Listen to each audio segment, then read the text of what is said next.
Hi, welcome. I'm finding some of the disembodied voices quite interesting. So welcome to those of you whom we can't see, but we are really thrilled to know that today is a sellout, and I can understand exactly why that's the case. I'm Marcia Meskimen, and I am absolutely privileged to be in the position with Amelia Jones of co-editing Rethinking Art Histories from Manchester University Press. And I just wanted to say a few things about the series before we move on to introducing elsewhere. First thing was that I double checked, and it's been 12 years since this series started, which gave me both a kind of shock, but also a kind of really great sense of pride. And I wanted to also mention Emma Brennan in this, because the other person who started this series with us is Emma Brennan at Manchester University. And really, it's been a wonderful privilege to work both with Emma and Amelia over the last 12 years. A wonderful, supportive, and generous kind of process. And Manchester University Press has allowed us to take some risks, really, in doing this series over the course of the years. And as I was looking over the 40 titles, because that was another shock to the system when I was going back through this, I was really pleased to think about just how many sorts of things we were able to do over the course of the 12 years with all those different titles that have been really, really interesting. And so I wanted to say a few words about the aspirations that we had for the series, which was basically born in a coffee bar in Whitworth Art Gallery in Manchester some years ago, when Amelia and I were meeting to talk about what the aspirations were. And we really shared a lot of very similar sorts of perspectives at that moment. And I think it's interesting to see where the series got to from that. So we were particularly keen to challenge, to rethink arts histories. By that meaning the notion of a very conventional art history, which was really fixed with a notion of geography and fixed with a notion of periodization. And when we say fixed, what we're really talking about, and what I think we can articulate a lot better now, is that we had a very strong sense of decolonizing the discipline, moving away from a Eurocentric universalizing narrative that assumed certain kinds of things were arts histories. And of course, reinforced therefore the kind of colonial trajectory of the discipline itself, and started to look really particularly at how it might be written otherwise, how it might be looked at differently, so that you could open up that discourse, so that arts histories, rather than throwing out the baby with the bathwater, the notion of rethinking was that to say that actually arts histories have a lot of potential to be rewritten in ways that are actually profoundly counter to a colonizing mission of Eurocentric civilization extending to the other parts of the world. And I think that the books so far in the series have been wonderful in terms of doing that. But our other aspiration was also to start to open dialogues, both between well-established scholars who'd been rethinking the discipline for some time and newer voices, and voices from far more interesting and disparate sorts of perspectives who were going to be the next generation. And I think that dialogue has been very much part of the series. And I think we're going to open a bit more of that tonight. And I'm really thrilled by today's event because of that. And for me, probably the most terrific part of the series thus far and being involved in it. And it does feel like it's less long than it has been. And I suspect that's because time flies when you're actually also having a bit of fun, has been getting to know so many amazing and different scholars and watch these projects grow over a really long and interesting period of time. They've certainly challenged and changed my thinking. They've enabled me to start rethinking arts histories from my own perspective. And I hope that they've opened up a lot of other things for people who have been their readers over the years. And I hope we have some of that dialogue today. So without further ado, I'm going to turn over to my co-editor, Amelia Jones, who's going to then move us on today. Yeah, hello, everyone. Wonderful to be here. I feel a sense of pride that I probably shouldn't, because really the amazing, groundbreaking nature of both of these books has almost nothing to do with me, except that I love being in this position where I can kind of catch something as it's moving by and say, oh my God, this person is doing really groundbreaking work. And I'll just say one more thing, and it's that in working with Jane and Jenny with these amazing projects, it's also just this incredible joy of making a difference in the field and empowering emerging scholars, scholars who are really coming up with frameworks that change the way we think about the discipline of art history, but also other disciplines, because we're very open in terms of where arts histories might lie. So that's all I'm going to say. I'm just going to introduce our moderator, who I'm really excited to have John Tain with us today. Thrilled that he could make it. It's 1 in the morning in Hong Kong, so we're especially really thrilled that you were able to make the time. John is head of research at Asia Art Archive, where he leads a team of researchers based in Hong Kong, Shanghai, and New Delhi. Previously, actually, we got to know him. We had the blessing of having John in Los Angeles for a while. He was curator at the Getty Research Institute and also taught for USC's Roski School of Art and Design, where both Jenny and I currently teach. His current exhibition, Crafting Communities, which looks at the confluence of feminism, craft, and social practice in the Thailand-based Womanifesto events that took place from 1997 through 2008, is on view at the Asia Art Archive in Hong Kong, and the Womanifesto Archive will launch later this year as well. So without further ado, John, thanks for being here.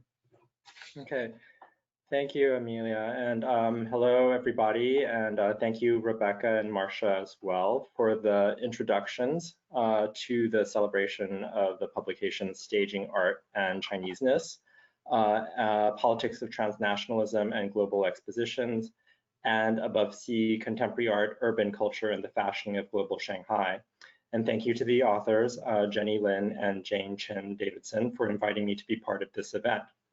The two of them will be speaking more about each of their books, so I will refrain from saying too much here, except to note that they both approach the field, if one can call it that, of contemporary Chinese art from a decidedly non-traditional and broader approach, as I think Marcia sketched out, and Amelia as well, as the presence of the terms transnationalism and global perhaps signal. This is a welcome and perhaps necessary intellectual choice, one that responds to larger shifts in the in contemporary Chinese art. When the work of a generation of artists who came of age in the 1980s and 1990s became better known abroad, often in historical exhibitions such as Inside Out, New Chinese Art, which took place at the Asia Society in New York in 1998 and also traveled to SF MoMA, they frequently came to define contemporary Chinese art as most authentically made in response to, and frequently came and better contextualized within, the details of history and society in China. And very frequently that meant either the multiple historical events that define Chinese history, for instance, the Cultural Revolution, but also the splitting of what had been one country into the Republic of China and the People's Republic of China, in other words, Taiwan and China, or China and Taiwan, or else the rapid and large-scale economic transformation that China, but also Hong Kong and Taiwan were experiencing and continue to experience with the arrival of global market forces. In other words, the social context in which the artists were often understood, rightly or wrongly, was often one defined by nationalist or culturalist definitions of China and Chineseness, a point that Chin Davidson and Lin subject to critical pressure for good reason. That is, the Chinese artists that have followed the initial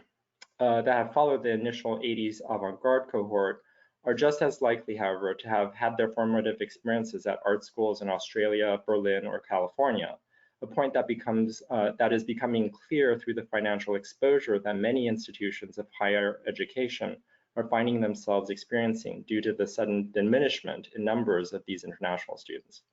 Furthermore, thanks to the significant time spent abroad and to the simply greater availability of non-Chinese culture within the country's borders, artists and other art professionals now do not necessarily preoccupy themselves exclusively with Chinese topics. Thus, to understand the younger painter Chen Xingyi, for instance, it is probably just as necessary to think of the American pop artist Alex Katz as to anything to be found within the country, though not too much should be assumed about what is available domestically, given that the Chinese collectors these days are just as busy setting auction records for canvases by Modigliani and other blue chip artists from abroad, and given that museums now have the will and seemingly the means to devote significant space to foreign artists, one can think just in the last couple of years of large-scale exhibitions devoted to late period Picasso at the UCCA in Beijing, performance artist Paul McCarthy, painter Mark Bradford, and that was at the museum in the West Bund, not the West Bund Museum, the museum in Shanghai.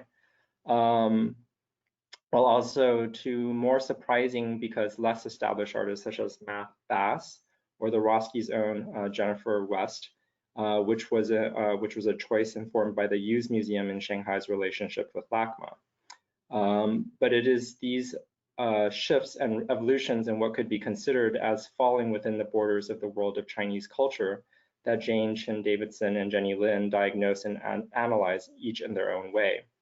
Before handing things over to them, I would like to briefly introduce each of them and note that Jenny and Jane will be giving brief presentations of their books, after which we will have some time for discussion and questions from the audience, as Rebecca noted. So please do send in your questions.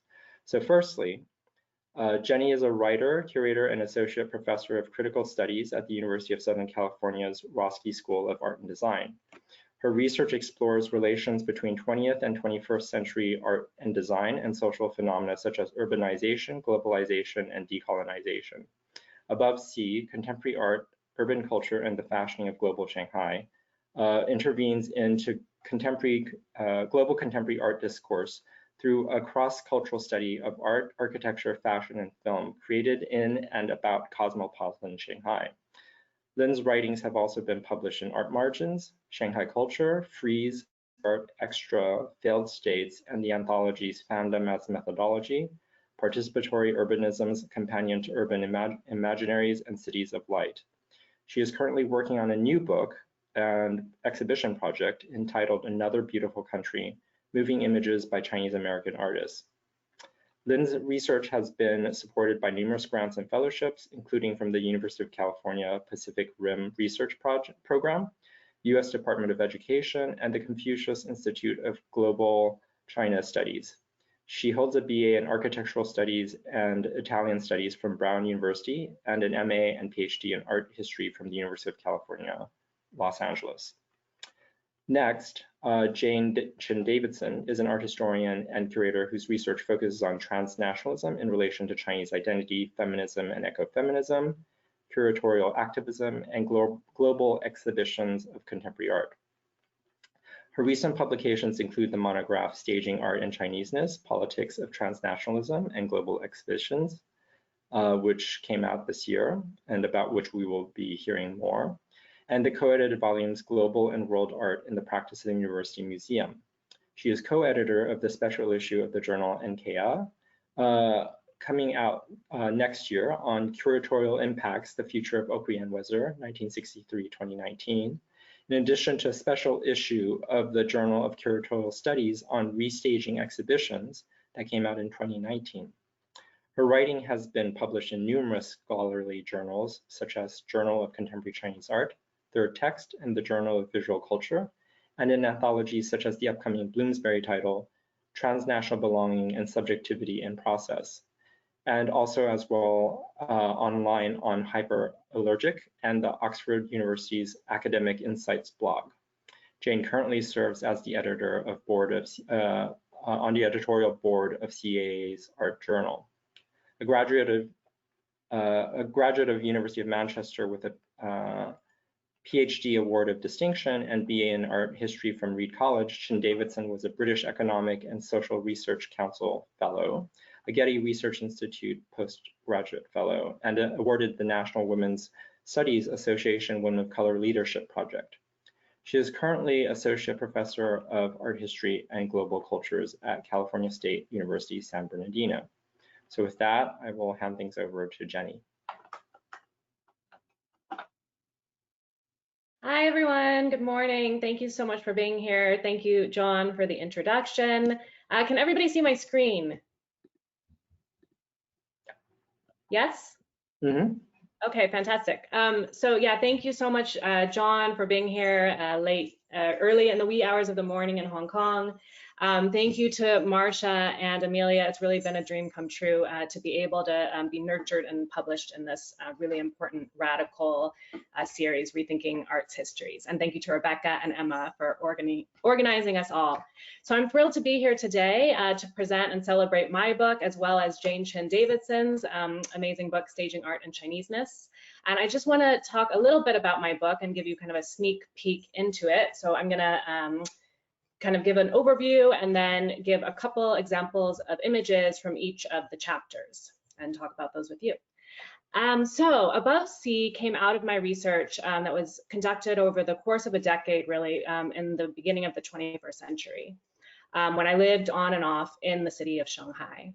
But my interest in the cultural landscape of Shanghai started much earlier, actually with my grandfather's stories. He came from Wenzhou, both of my grandparents did, but their family eventually settled in Shanghai, and he visited the city as a boy. And he would always tell me when I was a little girl, with a kind of combination of excitement and suspicion, that Shanghai was the most modern, cosmopolitan city in all of mainland China. And he talked about the Art Deco movie theaters and the international dance halls and the foreign police services. I started going to Shanghai as a teenager in the 90s, visiting family there. And in the period between the 90s and the turn of the 21st century, I saw a major explosion of new contemporary art galleries, arts districts, museums, design fairs, and art biennials and art fairs, all pretty much at that time promoting contemporary Chinese art, and especially in line with Shanghai's own mythology, art that was said to encapsulate East meets West identities. When I was studying art history at both the BA level and MA and PhD, I saw a major dearth of any kind of representation of this contemporary art boom that was happening in China. And as it got more popular, largely driven by market forces and large-scale international exhibitions, as John mentioned, I began to see how contemporary Chinese art was slowly kind of being integrated and introduced into the heretofore Western European and North American dominated field of modern and contemporary art history. However, that introduction was all too often limited by blue chip artists, most all of them male and positioned as these heroic representers of nationalist identity and politics and histories. So Above Sea was really an attempt to intervene into this field and to provide what I hope is a more nuanced account that's also historically rooted in the legacies of Shanghai and in its cross-cultural, not only collisions, but also the tensions, the underlying tensions that continue to define the city. All right, so the sneak peek of little images, little chapter sneak peek begins with chapter 1, that is from the ruins of New Heaven on Earth. And I begin by talking about the cultural complex Xintiandi, which translates as New Heaven on Earth, that's located in the former French concession of Shanghai.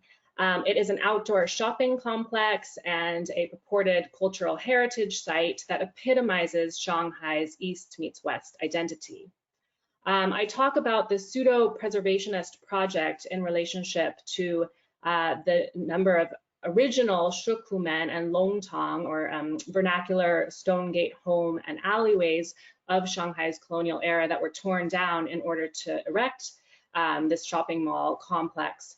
And also about the displacement of thousands of working class people that once lived in those abodes. I also talk about the hidden history of the site. It was the site of the first communist meeting in China in 1921. And it was also the site for underground avant-garde art and design group, the Storm Society. And I look at the Parisian-trained modernist painter Tang Xuanqin, who painted these very kind of ambivalent works about Shanghai and its identity as China's most modern city, and what perhaps lied underneath that identity that was so glamorous and alluring. Chapter 2 talks about Shanghai's Art in Fashion. And I begin with a discussion of one of the primary retailers of Xintiandi, that's Shanghai Tain, which is a Hong Kong founded fashion company founded by the late Sir David Tang in 1994. And David Tang's interest in collecting and helping to circulate contemporary Chinese art and really establishing the canon of contemporary Chinese art through his loans to important exhibitions like China's New Art post 1989 that was held at the Han Art TZ Gallery in Hong Kong in the early 90s. So I talk about artists like Liu Jianhua, who's pictured here, whose sculpture is pictured here on display in Tong's China Club. And I also talk about how Liu Jianhua's corporate support by figures and companies like Shanghai Tang, as well as the Western fashion brand Christian Dior, helped to support his more critical artworks, such as this installation, Export Cargo Transit, which was displayed at the Shanghai Gallery of Art in 2007. And it repackages repackages garbage that has been imported from developed countries like the United States and Britain into China. And it repackages this as artworks, as sculptures, and as paintings that Liu Jianhua then sold to foreign collectors, playing with this idea of import and export. And aside, these works were displayed statistics about the detrimental environmental hazards and toxicity of this imported garbage.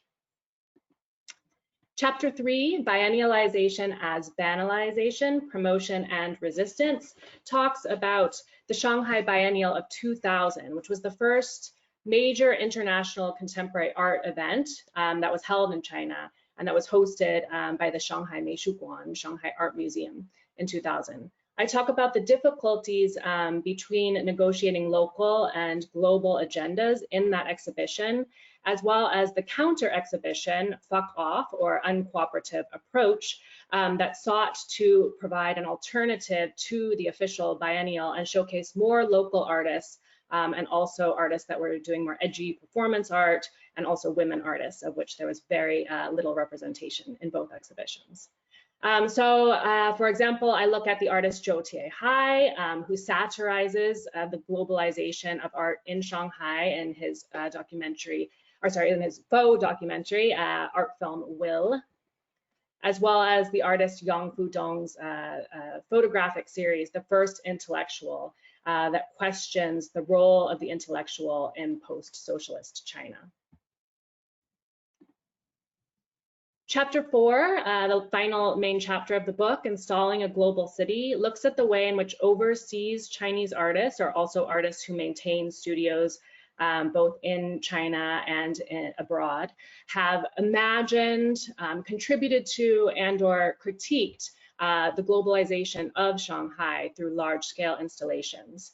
I look, for example, to Gu Wenda's Heavenly Lantern project, which was a proposal to cover Shanghai's Jingmao Tower of the Lujiazui financial district in red lanterns, celebrating East meets West harmony, as well as Xu Bing's Tobacco Project, a more critical project that looks at the long legacies of cross-cultural trade and the tensions and inequalities and disparities that existed between Western nations, mainly the United States and Britain and China, in the historic tobacco trade, and how those continue to linger today. And I look at large-scale government-sponsored displays, such as Sai Guochang's Apex Cityscape Fireworks, a grand, spectacular display over Shanghai's Huangpu riverfront, juxtaposed against the artist's 2010 exhibition that was held in conjunction with the 2010 Shanghai World Expo. And it riffed off part of the exhibition, you can see here as a graffiti piece, that riffed off the Expo's official slogan, which was Better City, Better Life, by scrawling on the side of a construction site, 农民让城市更美好, meaning peasants making a better city, a better life, which called attention to the undervalued migrant labor that has really fueled Shanghai's globalization at the turn of the 21st century. And finally, in the conclusion, I look at the Metropolitan Museum of Art arts exhibition of 2015, China Through the Looking Glass, and think about how we see lingering Orientalisms present there, as well as some of the promises and pitfalls of continued cross-cultural exchanges between China and the United States. And I also reiterate in the conclusion the importance of looking back to Shanghai's modernist legacies in order to understand the contemporary culture in Shanghai. And one of the main figures that I discuss in that chapter is the modernist Shanghainese writer Eileen Chang. So I want to take this opportunity to invite you all to an Eileen Chang conference that I'll be hosting at USC. It's online also, so you can join us November 20th. If you just look up Love, Lust, Caution, Eileen Chang celebration, celebrating the centennial birth year of Eileen Chang, you'll find it on USC's website. And my co-organizer, Tong Li, I think has joined us today, as well as many of the curators who will be launching an online exhibition all about Eileen Chang. So I hope to see you there as well. Thank you very much, and I'm going to go ahead and give it over to Jane Chen Davidson.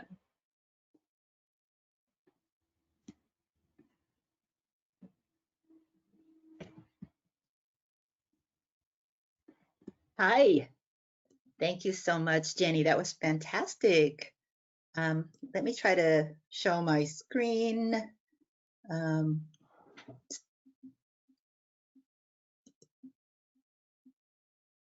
Here we go. Can you all see this? This is working? Okay, Yeah. Great. There we go. All right, thank you. Now I can't see the screen though. Rebecca, I'm not seeing the screen myself. Can you help me there?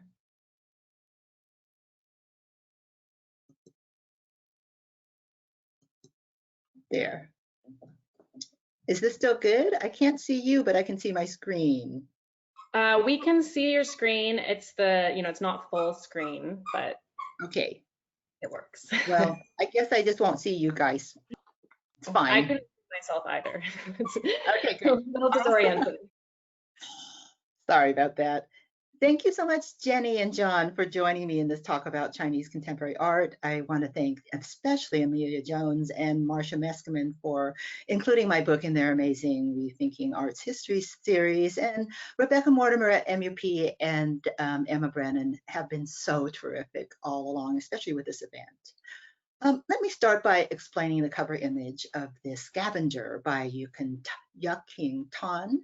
She's the amazing Asia Pacific Chinese artist, New Zealand, Australian, who completed this video work in Hong Kong. Her subject is Lam Po Po, one of the many elderly women whose precarious labor is to collect cardboard and then cart it off to the recycling center where she gets paid by the load.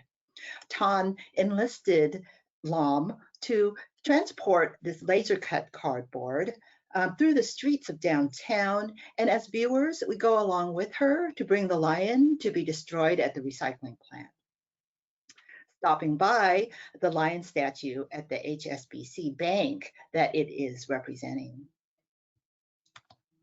Tan's work encapsulates the interconnected subjects of labor, environmentalism, and global capitalism that are important to the transnational subjects that inspired me to write this book. The underlying argument is that these are feminist issues, and which I explore through the work of artists like Tan, Patty Chang, Wu Ma Li, and Chao Fei.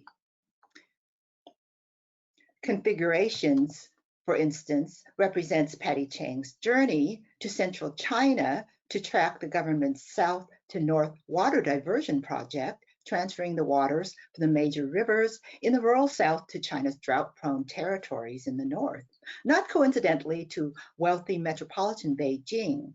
When the aqueducts were built, it caused the displacement of hundreds of thousands of rural families. Chang went to follow the aqueducts, and at each sighting of the aqueduct, such as at Danjiangkou, Chang stops and conducts a ritual by urinating to mark the time and place. Chang's ritual can be construed as a masculinist pissing act, a marking of territory, but an act of territorialization would signify ethnic and national boundaries, the very impetus behind patriarchal violence. Historically, the reason why wars are declared, why walls are erected, the Great Wall of China, for instance. And here I've included an image of Ma Luming walking the Great Wall as a transgendered subject. Chang refutes the masculinist ideal, asserts that hers was more of a commemoration of bodies of water, bodies of humans, as an environmental statement, the diverted flow of the river representing the industrialization of nature. Chang's transnational engagements also illustrate the complexity of China's diverse cultures, especially along the country's borders.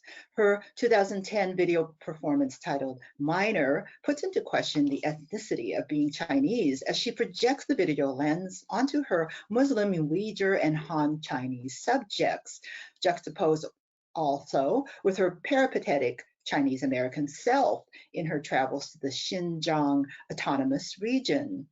Chinese identity is openly disavowed by many of the Uyghur population. Chang captures her experiences with people she meets, such as the two young women, respectively Uyghur and Han Chinese. The complex cultural Chinese differences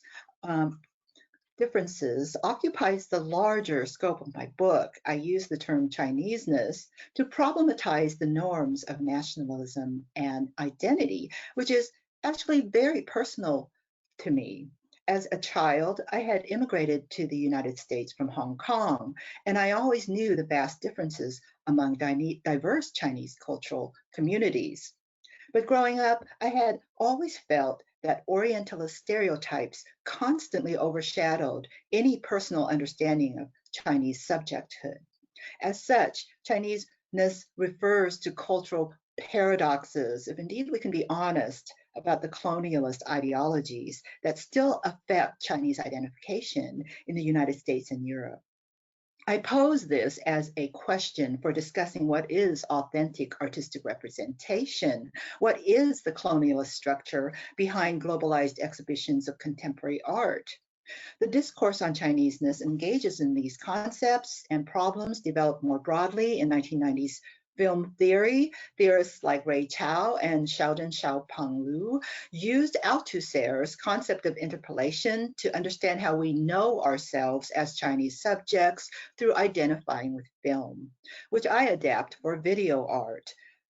And the fact, parenthetically, that Mao Zedong's 1937 essay on contradiction was an influence on Althusser shows another level of Chineseness. Of course, the display of Chinese objects is important to this discussion, which leads me to my reading directly from the book. And I'm moving to the section on globe, world, and Malaysia. To provide a bit of context, when I was doing research for my other book, I ran across these two enormous Ming bases at the Pitt Rivers Museum in Oxford. And some of you might know that Pitt Rivers is one of the world's oldest anthropology museums. Its staging vastly different from the image of the David Percival collection Ming vases at the British Museum, for instance. Historical Chinese art is classified by its staging, which is why I called this Staging Art and Chineseness, in the Art Museum or the Anthropology Museum. The conceptual work of contemporary Malaysian artist Wang Hoi-chung, also staged in the Pitt Rivers Museum, provides a clear contrast to the historical object of Chineseness. So I will begin by reading this book, parts and excerpts of this chapter. In 2004, Wang Hoi-chung created a site-specific installation titled Slight Shifts for the Pitt Rivers Museum, proposing a clear challenge to the ostensible difference from the scientific artifact and the artistic treasure on display. The Malaysian artist, who has resided in the United States and Malaysia, provides a transnational context for the preconceptions of the Ming vase in his expression of a diasporic difference. Well known for addressing subjects of colonialism and post-colonialism, Wang has also been recognized as a global artist represented in multiple biennials and triennials. For slight shifts, Wang restaged the Pitt River's displays, Victorian-era vitrines with multicolored sensor lights, transforming the densely packed galleries to shine color onto the ethnographical objects organized by type. The viewing engagement with slight shifts is conceptual and performative, renewing the aesthetic tradition by using the gallery's three-dimensional space to create this effect. Wang provides a clarification of his artistic aims. Quote, in this time and day of globalization, with a flattening of experiences, I think provocations of the senses are much needed. The movement and emotion of light and color draws the viewer's senses, but the illumination cast upon the objects of the galleries, including the Sarawak Ming vases, illustrates the full dimension of the Anthropology Museum's colonialist past. This refraction of light on the body of the viewer was a form of social implication for self-reflection, rather than disavowing objects from ethnographic history, discarded along with the colonialist past. Wang refocuses the viewer's gaze and literally spotlights their staging in the Anthropology Museum. So I'm skipping ahead a little bit to the minaret.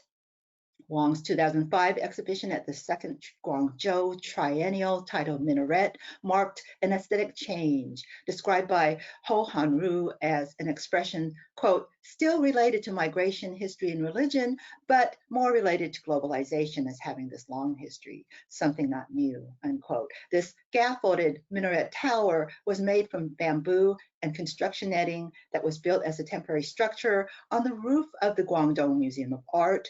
The minaret hails from a tradition of Islamic mosque architecture. And while Wang was inspired when he discovered the oldest mosque in China was in Guangzhou, he also viewed the symbol as a marker of a thousand years of globalization. The artist had initially approached the imam at the still functioning Huaisheng Mosque to complete the project there at the original site.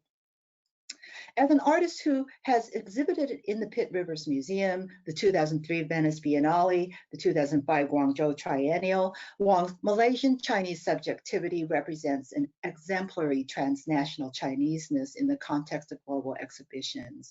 When juxtaposed with the colonialist provenance of the Sarawak vases at the Pitt Rivers Museum, the contradiction between categorizing the Chinese art of the past and Wang's Chinese art of the present can be understood in more specific, diverse ways. Reflecting this long syncretic history of Chineseness, Wang reinscribes the Islamic symbol by recreating the minaret at the Guangzhou site of the Triennial. The Ming vase in the Anthropology Museum carries the same diverse history in the legacy of wares made for China for export to Sarawak in Borneo. The very use of the term Chineseness in this book represents the discursive conflicts, the contradictions, the paradoxes of any system of display that categorizes objects by nation, culture, or ethnicity, ultimately proving to be insufficient for recognizing an authentic Chinese identity. Thank you so much. Handing this back over to John now. Okay, thank you, Jane, and thank you, Jenny, for your beautiful presentations of your work. And hopefully everyone will order the copies of the book and read it in person. I'm really eager to get the hard copies of the books. So I encourage people who are in the audience to submit questions via the chat function. If you have any, please go ahead and do so. But I actually do have a kind of a bigger question or a broader question for both of you, which is that, both of you are obviously dealing with contemporary Chinese art and culture. So, of the last 15, 20 years, let's say. But in some ways, the events of the last year have felt like they've been an acceleration of history in some ways. So, whether it's what's been happening in terms of the coronavirus pandemic, or in terms of the many other kind of everything else that's been happening in the past year. So the rise of anti-Chinese sentiment, the trade war, and tensions between China and the U.S., which has also led to the seeming unraveling of the globalization and supply chains that I think undergird a lot of what our assumptions have been about globalization, right? And the revival of nationalisms around the world, or the resurgent Black Lives Matter movement. And I was wondering if all of these things that have been happening, if they've caused you or kind of like had you rethink some of the kind of presuppositions or assumptions that you make in your arguments in the book, and if there's a way in which you maybe feel like this is a moment that maybe needs to rethink some of those assumptions. And yeah, so I think that, Jane, this could be particularly pertinent in relation to the notion of Chineseness, right? And how it is staged, because obviously the kind of the connotations of Chineseness have greatly shifted in 2020, certainly. And Jenny, I wonder if the fluidity and free flow, of people, of capital that cities like Shanghai or Hong Kong, for that matter, or Los Angeles or New York thrive on, become less free. How does this affect urban culture and of artists' ability to function in the way that they do? So yeah, so maybe I'll just open it up with that. Okay, well, since you we'll address them in the order that you presented them to us, perhaps, huh, Jenny? It's amazing to me how my book feels so much more connected now than when I wrote it before. It's like Chineseness, what are you guys talking about? So now that the social discourse is really political and conscious can no longer stay repressed, because the upheavals today really, it seems like all national identities are on stage right now at the moment. Not only do we have to stay inside within our national borders, because of COVID, this rise of fascism all over the world, it feels, and maybe I'm just feeling it so much more in my own country, has been so overt. I mean, before, during the Obama administration, it felt really, really undercover. The China virus xenophobia in the United States is just overt, and so, I mean, my family feels always full of anxiety because we look the way we look, and so the paradox of Chineseness that I've defined in my book includes that orientalist stereotyping that persists in the United States. And I do think, though, that this moment of outing systemic racism is fine, and it's being finally called out, provides a way for us to really discover and uncover this product of colonialist structures of world power. I mean, we can actually bring it into the public sphere. So there's that aspect that I'm holding tight to, like we can really, really talk about it. Interesting, yeah. Brava, yes, thank you. Really well put, Jane Chin Davidson. I couldn't agree more in terms of, our need. This time should be, I think, for all of us, a call to arms to resist the racism that has been made so acutely, blatantly present, and the anti-Chinese racism that we are now facing due to COVID is one example of why it's so important that we continue these cross-cultural exchanges that, John, you mentioned are really shutting down, it seems now. And I'm afraid that we're going to lose opportunities to talk with one another. I mean, even the software that enables us to talk with one another is under threat. And for example, when COVID-19 first started appearing in China, a number of my family members and friends over in China were sending messages and warning me, and even artists as well were publishing things in eFlux, and curators talking about their experiences.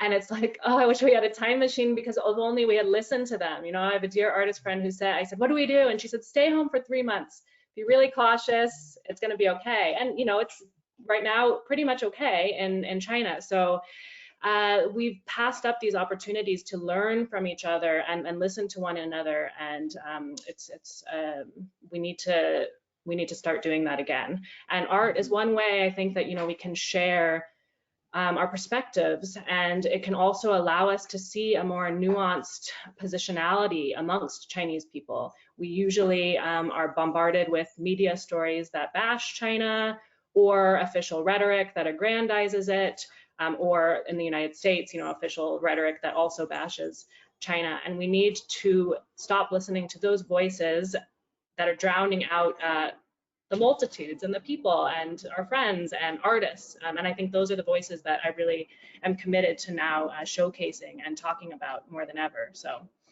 Okay. I think both of you make really good points. And it's interesting, I think, the way that it feels like we're very much interconnected, and yet when something like this happens, you see the different reactions, and in some ways, there is still the feeling like when I was in Hong Kong, it was very clear China was right across the border, and so it's very close. Whereas people in the U.S. clearly didn't see it as a problem for them yet, and in a way which has kind of led to certain problems. We have questions from the audience, so I'm going to read out both of them, and then you can take them in turn. So one longer question is, I'm wondering about the relationship to consumption in Chinese art that tackle environmental crises. What are your thoughts on Chinese artists who use plastic and other non-eco-friendly materials for large-scale works that take a position on the crisis? I'm mindful, of course, and trying not to impose a Western gaze form of environmentalism on Chinese artists. So that's one question. And then the other question, a shorter one, is can the author share an episode or an artist that didn't make it into the book? A colorful outtake. Well, I'd love to take the first question. Because I'm thinking about consumption and plastics and everything we need to reconsider in this time of environmental crises. I really,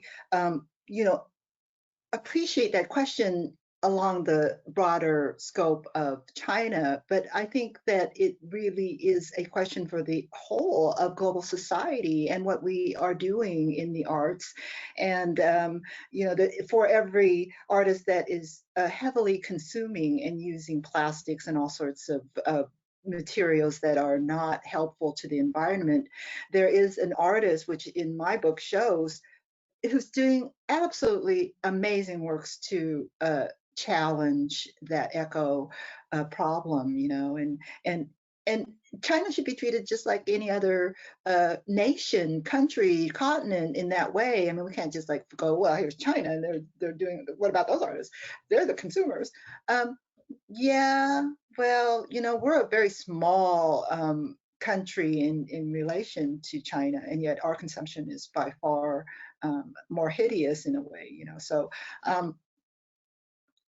that's pretty much, it's very hard to make a broad stroke and say, well, all artists should be under the gun in terms of what materials you should use. Yes, all people should be under the gun for the materials we use. I mean, it's just a human problem overall. I would just add to that, in thinking about the example of Liu Jianhua, who I mentioned, who did the repackaging of trash that had been exported from the UK and the US and other countries into China. Yes, he uses plastics also, I guess, in terms of the packaging, and then is implicated back into the consumption. But I think he's also trying to make that relationship very apparent. That's part of his intentions for the artwork. But his other projects are actually very interesting to me, which I recommend you to look at. And those are, he's from the town of Jingdezhen, which is the historic porcelain production capital of China. And it is a small town that has been relatively left out of the large-scale globalization and the factory circuits that have been booming on the eastern coastal cities of China. So he and other artists, amongst them Ai Weiwei, probably most famously for his sunflower seeds piece at the Tate, have in some ways reinvigorated these other economies that are much more based on artisanal craftsmanship that's been passed down from one generation to the next, and offer potential alternatives to and more sustainable modes of production that could be seen as a form of resistance. So I found those projects really interesting. And that, I guess that's something that I would like to talk about more that I didn't get to is Jingdezhen kind of production. And I know there's a lot of recent artists, even from the United States, and designers that have been going, doing residencies there. And it'd be really interesting, I think, to look more into that mode of I actually wrote about that sunflower season affirmative precarity for the journal Visual Culture, and it really was that whole labor movement that he created, hiring 1,600 ceramicists in Jingdezhen, was really a radical labor movement. And so that I take it from labor and environment that, you know, the two go hand in hand. My book actually goes into that. It's like you can't really talk about feminist environmental crisis without thinking about labor and industrialization. Yeah.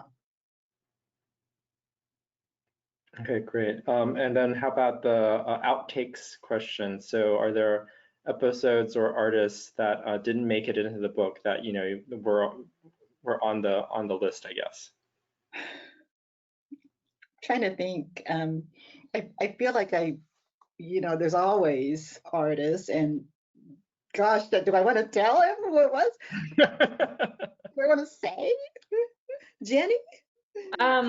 Well, it just, I guess, linked to that point that Jane just made, you know, people that I referenced, but I didn't get to talk about in depth are the kind of the producers and the manufacturers of a lot of these big stardust or, you know, star artists' works. The people that I saw that were assistants for Guenda, you know, making his hair embroidery tapestries, or the many women, young women who can speak English really fluently and would serve as liaisons between an international, you know, gallery circuit and these artists. And these are figures that are the support structure of the artists that don't get talked enough about in books. And I think we need to start foregrounding their labor as well. Okay. Yeah, that's quite a feminist issue too, huh, Jenny? I mean, it's like the behind the scenes women who are never really acknowledged, you know, by a pretty masculine, you know, coterie of artists. Yeah. Yeah. But Jane, I think that to that point, I think one of the interesting things about your book is that it's, you know, it's a book that's questioning Chineseness, but it's also kind of like, you know, putting at the center in some ways of the book women artists, right? And specifically using the kind of the rubric of ecofeminism. So that's kind of an interesting approach to kind of like, you know, combine or have the intersectionality of these questions and issues, right, together. Yeah.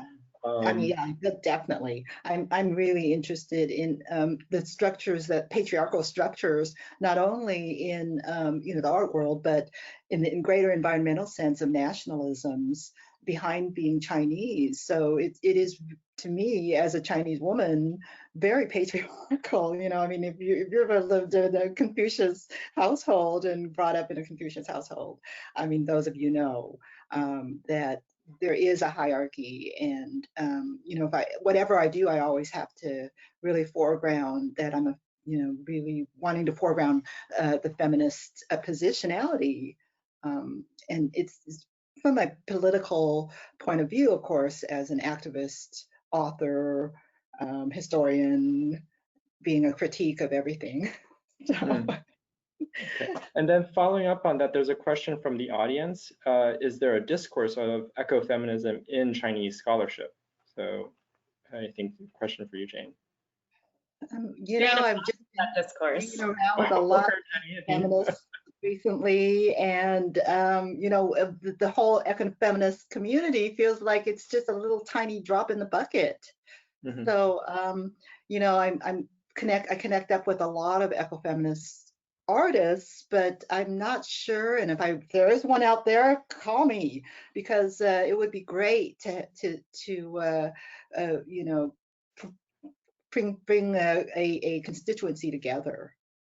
that maybe Jenny knows of. I'm just thinking about, students. Actually, the students that I'm meeting these days are doing that kind of work. And I feel like you're watching, maybe, Linda Lee. These people, I think, are the new generation that are rising up, and they are making work about these concerns, and they're deeply concerned. And so I think we need to, keep those conversations going with them. Yeah, good point. Yeah. Okay, and then maybe a final question. I think we're about up on our hour, but this question is from the audience, and it says, for those largely uninitiated in contemporary art, what mediums would the author suggest to get more engaged with contemporary artists outside of academia? What medium? Yeah, what media would the author suggest to get more engaged with contemporary artists outside of academe? I'm not sure I quite get that one. I'm not sure if it's like, but maybe I think it means like what media are particularly pertinent, I guess, for thinking about contemporary artists. I think they're saying, how do you find out about Chinese contemporary art? What are the best venues?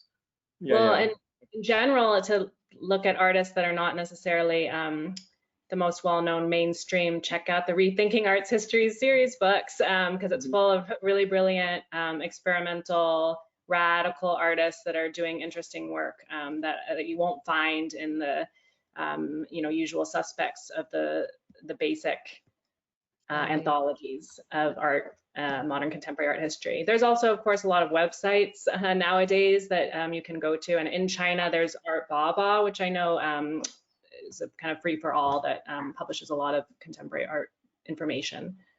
Jane, Asia any Art tips? Archive. Shout out to Asia Art Archive as well, probably. Asia Art Archive. That's the place to look. Duh. Go to Asia Art Archive. Yeah, I mean, so aa.org.hk for those of you who want to rush right over. Right, and really think about it in terms of not media perhaps, but subjects, like the range of subjects that Asia Art Archives, brings together is just amazing to me. I mean, always going there. So and get on the mailing list of Asia Art Archive, right? I mean, I hope that we can still be done now, John. Like it's easy to still get hooked up to the mailing list. Yeah. And there's the Asia Art Archive in America as well, right? Which So we do have a satellite space in New York that also has a series of programs. So so you can sign up or kind of visit either organization's website and look up information there. Okay, well, somehow we ended up with a plug for AA, but that's not a bad place to end. And thank you again to Jane and Jenny for your wonderful presentations, and to Marcia and Amelia for this amazing series that you've been editing for now over a decade. And congratulations are due to all of you for your accomplishments and your achievement. And thank you to Rebecca and to your colleagues at Manchester University Press for organizing the event today. And thank you to the audience for joining us today for this wonderful conversation. And looking forward to reading more and thinking more about contemporary Chinese art. Thanks, everyone. Thank you. Thank you.